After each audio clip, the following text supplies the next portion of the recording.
Hey there. Do you love referrals but hate asking for them? Well, then you've come to the right place. This is the Roadmap to Referrals podcast, and I'm your host, Stacey Brown Randall. All right, so for our episode today, it is one of my favorite episodes to do every year. And when I talk about, usually in January, which this is, I'm talking about your must have referral strategies for the new year. Now, of course, I think all the strategies that I teach my clients are must have strategies. It doesn't mean everybody needs every single one, of course. That would be crazy. I teach over 20 of them. But I do believe that the strategies I teach are ones that you need. But every year, the landscape shifts, things change, right? Clearly, you can imagine when I was talking about must have referral strategies in 2020 or 2021 looked different from what I was probably telling people in 2018. And 2026 is no different. So what I'm going to focus on is not so much the strategy, right, that you absolutely need to put in place, right? But I'm going to talk about the changing landscape and how that impacts the strategies. And from there, we're going to talk about the must have things you got to be paying attention to. These are the things that you really need to be paying attention to and need to be leaning into. Even if you don't know all of my strategies and you're not a client and you're not like behind the curtain, you don't get to see how everything works from the perspective of being a client of mine and seeing and learning the strategies and putting them into place. What we're going to talk about today is critical for you if you're even doing anything when it comes to referrals this year. So let's talk about this. I've got 3 must have strategies for you for your referrals for 2026. And I'm going to end with a little pro tip that you didn't even know was coming. Okay, here we go. Strategy number 1. It's a 5-letter word. How do you make a strategy out of one word? You do when that word is trust. Yes, trust. Trust building is not optional. Now, in fairness, being trustworthy and building trust has never been optional, but it is now more than ever not optional. Now, if you remember, everyone was talking about trust recession, right? You've probably heard that term before because everybody was talking about it in 2025. I even did an episode on it, and that was episode 364. We talked about the trust recession. But everyone started talking about it in 2025, but it started before that, right? It always starts kind of quietly and then builds to crescendo when like everyone's talking about it. And there's lots of reasons why the trust recession kind of hit like a fever pitch in 2025. Some of it, with AI's growth, changing market conditions, economic environment, political environment, like all these things, right, kind of came together. But that's not when the conversation about people starting to lose trust in businesses. That's not when it started. Where it started was probably back in like 2023 and maybe back in 2022. And you can see it how people were shifting their marketing. The more fake I feel like marketing gets, the more I know a shift is coming. It's like, oh, wait, the tactics that used to work, you'll hear like all of the marketing gurus talk about like the tactics that used to work don't work anymore, right? When you know those shifts and you start hearing those shifts in tactics, it's because the buyers, something's going on with our buyers, right? Something's going on with our prospects. And that's the truth. Buyers and prospects are always getting smarter. You're a buyer and a prospect for other businesses, and you have buyers, right, or prospects for your own business. And we know they're always getting smarter. We're getting smarter. And that means as buyers and prospects get smarter, they catch on to the gimmicks faster, and they even catch on sometimes to our pattern interrupts. That's just reality. Okay, so to put this in context, do you remember when the offer stack, like to show value, was like all the rage? Like the offer stack being like, okay, you're going to buy this program and get it, and it's valued at X. We're going to also add in this thing that's valued at Y, and this thing that's valued at W, and this thing that's valued at A, and this other bonus that's valued at B, and it's all these different things you get with what they're valued at, and that comes to $1 billion, but you can have it for 27 bucks, right? The offer stack. That is an example, right, of how buyers get smarter. Prospects get smarter, they sniff out things that don't sound right, and tactics that people have been using don't always work. So when you think about your prospects for today, right, they're getting smarter. They are catching on to the gimmicks. They have no tolerance for clickbait. And quite frankly, they're seeing through your automations and they can sniff out a juvenile use of AI in a heartbeat. You know, when you see a video that's too good to be true, that little puppy, it's too good to be true, right? We're all like that.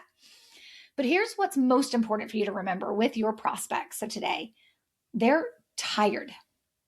All of this coming at them, and then everything going on in the world, and everything going on in, like, whether it's community-based, regionally based, nationally based, the world-based, political environments. And yes, I'm in the United States, so I talk about this from a lens of an American, but that doesn't change in most countries. Depending on where you are, there's some level of unrest going on, usually everywhere, or at least has been over the last couple of years. So what your prospects, what your clients, what your buyers are craving, what they want is trust. And they want a sense of what's real. And let's be honest, we know it's not just buyers and prospects, it's also our clients, but it's also showing up in our networking and our relationship building with, like, other potential centers of influence, right? Other people out there in the world that we want to network and be in community with. It's impacting them. So just to kind of show this from an example perspective of something that happened to me, I was connected to a business owner in which we serve the same target market. So I was connected to this business owner, we serve the same target market. And we got on one of those, like, Zoom calls, meet and greets, because we'd been connected and we were learning about each other, right? Figuring things out. And I was telling him about a story of one of my clients. And then when he went to mention the client by name later on, like in talking about him in a different context, when he went to mention my client, who I had told him a story about my client, it was about the results one of my clients had had and something that he was experiencing. And then he went to mention that client later on. He said to me, or he said in his email to me, if that's his real name. And I was like, oh, he thinks I could be lying. And I was like, nope, Phil's a real person. He's been on this podcast before. He's definitely a real person, definitely a real client of mine. Definitely the story that I told was the truth, because that's what I do. But I was like, oh, the skepticism is at an all-time high. And we need to recognize that. Buyers, prospects, clients, referral sources, centers of influence, vendors, we're all craving trust. And from a sales perspective, here's why trust is one of the must-have referral strategies for 2026. Because from a sales perspective, trust is at its highest with prospects who are referred. If you're running ads and you're doing online marketing and you're going to events and you're doing networking and you're joining leads groups, like all the things that you're doing to generate business for yourself, like clients and prospects for your business, that's great as long as you have a targeted approach and you know what you're doing and you know the ROI that you're getting out of it. And when you decide to layer in referrals, though, just remember, leaning into referrals this year matters, because it's where, when a referral is happening, the prospect is borrowing the trust of somebody else who trusts you, and they're applying that trust to you. The highest it's ever going to be is with a prospect who is actually referred to you, not someone who clicks on your meta ad, not somebody who just meets you once at a cattle call of networking events. Obviously, there are things that you can do no matter what your mechanism is for bringing in clients that absolutely allows you to get to the trust place faster, right? But it's already there on some level with prospects who are referred. So if trust is one of the must-have business strategies for 2026, and it really should be every year. I mean, come on, like, let's do business honestly, right? Let's be trustworthy. But leaning into trust is all that much more important this year. And referrals has it already a part of the equation, because when someone is referred to you, they are already on some level trusting you in a way that a cold ad or even a lukewarm ad or lukewarm prospect can never do. Right? The way that a cold lead or a lukewarm lead will never have the same level of trust that we know that a referred prospect will.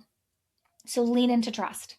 Okay, this brings me into the must-have referral strategy for 2026. Number 2, relationships are always greater than the algorithm. I'm not saying don't lean into your digital marketing. Don't lean into your social media. You see me, if you follow me on any of my channels, you know we post on Instagram, we post on LinkedIn. I mean, heck, we have like 3 company pages now on LinkedIn. Okay, wait, 2 company pages in my profile.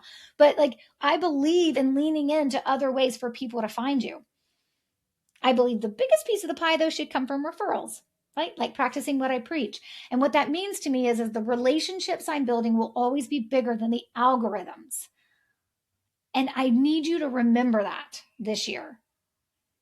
Developing relationships takes time. And I know everybody is always looking for the shortcut or the easy button, or do you have a hack for me on this? You can't shortcut genuine relationships.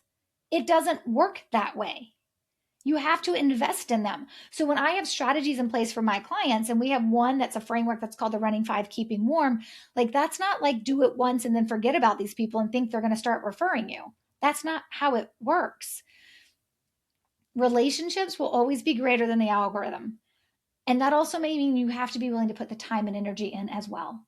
And that's another important piece you have to keep in mind, right? So relationships produce great results.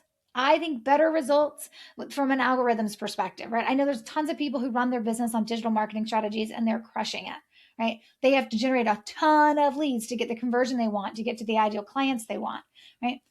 Referrals is like the opposite of that. You usually need less to get to the conversion you want and the quality that you want, like once you have the right systems and processes and procedures in place. But relationships will always be greater than algorithms. But that also means you're going to have to learn how to invest in relationships. And if you are constantly looking for the shortcut or the hack or the easy button or whatever you want to call it, and you're like, hey, can I do this relationship building in a 12 email campaign? My answer to you is no, that sounds ridiculous. And you know that, right? So focus on relationships this year. Lean into your relationships. That doesn't mean the thousands of people you know feeling like you got to lean into all those relationships and commenting on everyone's LinkedIn post and showing up at every networking event. But it does mean figure out the right relationships for your business, ones that serve you, the ones that guide you, maybe the ones that mentor you, also the ones that can refer to you, and lean into those relationships. Define that before you worry about the latest and greatest tech change, algorithm shift, or whatever, right? Okay. And the third must-have referral strategy for 2026 is this is very different than anything I've ever talked about, but I think it's something that everyone should do. And you don't have to be working with me to do this one. You don't actually have to be working with me to do any of these three, but you don't have to be working with me to do this one, and you can do it starting tomorrow. I think that you need to establish what I call a referral golden hour every week. Now, depending on what systems and processes and strategies you have in place, maybe you can take that down to once a month. Maybe you're going to need it once a week, but it's 1 hour every week, or maybe every other week, or at least once a month that you are setting aside to work on referral generating activities. 1 hour. Now, I talk to my clients about other clients who do this naturally. They come into working with me and they've got to make space to like go through the trainings or apply something I've taught them or build something out or write some language to send to me, right? So it's already a part of their to-do list. And some of them, it's just part of their to-do list, right? And others of them, they set aside an hour or 90 minutes a week and they dive into referral stuff that week. And it's just on their calendar and they don't kick it and they don't ignore it. And they do it every week or every other week or at least once a month. And they kind of complete all referral-based tasks during that time. So it starts with them setting aside that time to maybe learn the trainings, right? Or to go through a plan or to send something to me for review. But it continues with the execution and the implementation year after year after year. I have a client that's been working with me since, I believe, 2021. Still in my referral master's program. So he went through a year with me, right, at a VIP level. And then he came into my master's program. My referral master's program is the extension program. It's like once you've finished working with me through one of my programs, if you want continual support, you can move into the master's program. You can't get into the referral master's program unless you've worked with me through either the accelerator, the coaching program, BRB, or the VIP experience. And so he's been in that. He's there every year, has been for the last 3-4 years, whatever the math is on that. Last 3 or 4 years, he has been consistent. And he says one of the things he's consistent about, in addition to being in the referral master's program where he can talk to me whenever he wants, is that he doesn't actually call it a referral golden hour. He calls it a Stacey hour. I don't actually recommend that. I flattered that's what he calls it, right? I think over time he did shift to calling it like the referral hour or the Stacey referral hour. You don't need to put my name in your calendar. But the referral golden hour is a great way to call it. And it's that hour you're going to spend. And that's what he does. He's like, I know Monday mornings I'm in referral golden hour. What do I have to do that is a referral in nature? I love this idea so much. And I've been telling my clients, you guys should do this, set aside an hour at least once a month, but preferably a couple of times a month, or maybe even once a week. Maybe you don't need the full hour every single week. Maybe you need a little bit more time other weeks, but put this in place so much that I've been telling my clients to do it, that now I'm like, you know what? I'm going to actually offer it. And so I'm starting with my clients that are in my Referral Masters program. And then also those that are in my coaching program, and then those who are in the 90 days of their accelerator and in my VIP program, that they can show up once a month to this referral golden hour. And it's like a co-working time where I'm not teaching anything. I will answer questions, but I'm not teaching anything. And we're all sitting and we're just doing the referral tasks that we have on our list. Some people may be watching a training, right? The rest of us won't hear it. They'll be muted, but maybe they're watching a training. Maybe other people are writing thank you notes. Maybe other people are executing on one of their touch points and they're doing whatever they need to do to execute on that touch point. Maybe somebody else will be creating a checklist for their team to make sure their team understands when and where we plant referral seeds, and they're building that out. But we're sitting there together, the referral golden hour. That's what I'm calling it. I think you need one too. Now, if you don't know what to do during your referral golden hour, I have a couple of programs you could consider joining, and I would be happy to tell you what to do during that hour. Starting out, though, you may need it more than once a month. For my clients, we're doing it once a month, but starting out, you may need it once a week. So that's my third must-have referral strategy for this year. All right, I do want to end with a pro tip. Let me first do a quick recap of the 3 strategies, the must-have referral strategies for this year. Number 1, trust building is not optional. Number 2, relationships are greater than the algorithm. And number 3, establish a referral golden hour where you get it done, my friends. And here's a pro tip. This is just something I realize that I do every year, that I'm like, oh, this may be helpful for you guys. Maybe it is, maybe it isn't. Take it for what it's worth. But a pro tip would also be, because it's January, this is a great time to prep what you can in advance for things that you're doing either in your client experience or your referral source experience. So if you're taking care of your referral sources, if you're taking care of your clients and you have client experience touch points or outreaches and things like that you do that are happening in your client experience, I actually go through and I do all that in January. So, like, for example, when you join my starter online program called Your Next 5 Referrals, you get a bonus, or at least at the time of this recording, you get a bonus of these thank you cards that we send you with blank envelopes. And those are mailed out. So it's not always me. I'm about to say we because I mean, most of the time I'm like corralling my children to help me, at least 1 or 2 of them. And they'll come out and they'll sit down and they'll make stacks of the bonus cards for the Your Next 5 Referrals, right? They'll count out the number of thank you cards. They'll stack them up, then they'll stuff them in the envelopes, right? And then they'll put in the note that I've written, and then they'll put the return address on it, and it'll just have the blank send address for me to mail it to whoever then is coming in and making the investment in the Your Next 5 Referrals program. I'm not creating that package on the fly. I'm just grabbing it off the shelf and sending it out the door.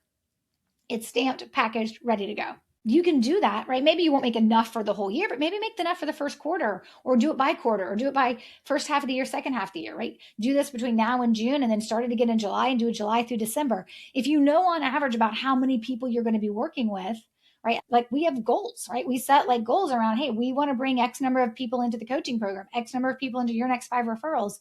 Then we build out those packages in advance, right? I think about the BRB coaching program as another example. When people join the coaching program, they get this green welcome box. And I have my children. I should be paying them probably more than I'm paying them, but like, we have these green welcome boxes that go out to welcome the BRB coaching members when they join the coaching program. Those boxes are made, they sit stacked in a corner. And when a new coaching client joins, I grab the box and send it off, right? That's something you can do. Another thing that you can do to prep what you need now is, you're going to need thank you cards, even if it's not for referrals, because you're not doing the stuff that I teach. You're probably going to need thank you cards at some point throughout this year, right? So go ahead and order your thank you cards now, and get your envelopes with your return address already printed on them. Make your life easier. Go ahead and use January to organize that stuff, order that stuff, package that stuff, put that stuff together and be ready to go. And you'll have it for the rest of the year, or at least the next 3 months or the next 6 months. So that's just my pro tip.